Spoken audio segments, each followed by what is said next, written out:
Okay, I'm going to kind of video what we went through in class today just so you have a clear understanding how to find the text structures and all of that, because on the state test you'll have to do that. So we'll go back. One class period was still at no one listened. And so if you go to the no one listened section to kind of figure this out, no one listened. If you just read a little bit, by the 1930s, grain prices were falling. Farmers in the Great Plains were in trouble. Kind of what they did to make ends meet. They had to plant grain, so they had to tear out more grassland. And why shouldn't they? They thought they had all this land, kind of how they planted their crops and things like that. It went through all that in detail. Well, if you go back to the guide, our choices are, did they give a problem and how to solve it? Did they describe the space of something? Or did they give the steps? Well, we eliminated problem solution because there's no solution presented.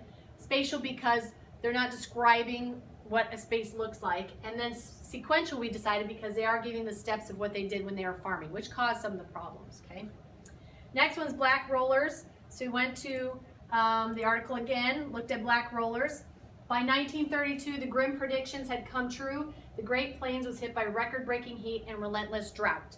And so then they talk about some of the bad things that happened because of what they did, and kind of the soil, the drought, and all of that. So if you go back to the guide and look at your choices, did they do cause and effect, where they explain why something happened? Did they compare and contrast between two things, or did we have a problem and solution? Well, we eliminated problem solution because they don't give a solution. We eliminated compare and contrast. There aren't two things compared and contrasted. So we decided cause and effect because they're telling why these black rollers came.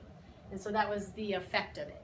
So you could put down, it explains why the black rollers came, because they were moving the grass, the drought, all that kind of stuff. Okay, next one, a new era.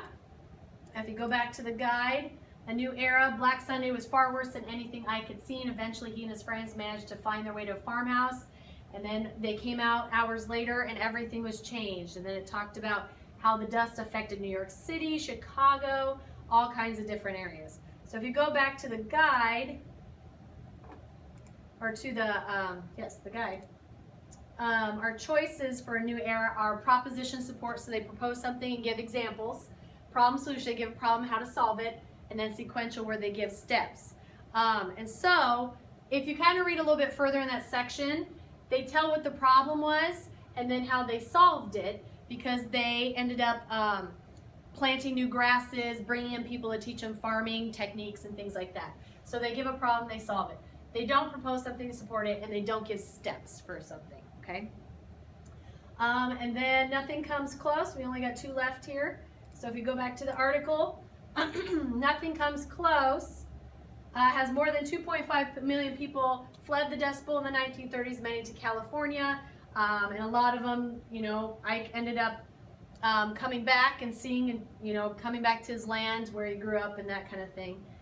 So if we go back to the guide, what organizational pattern is used there? Well, we're not comparing, contrasting two things. We're not doing steps, but we are ending a story. We're ending Ike's story from the beginning. So you could explain that Ike's story is being finished. So then the last question is, which organizational patterns used through the entire article? Okay, well, we have a lot of them within, but overall we have to decide kind of what were they doing. So were they giving us steps, which are not through the whole thing? Are they telling a story? Well, they have a story at the beginning and the end, but not in the middle. So throughout, are they identifying the problem, like through all of our examples, the problem and then how they solved it? And they are. So we decided problem solution. Okay?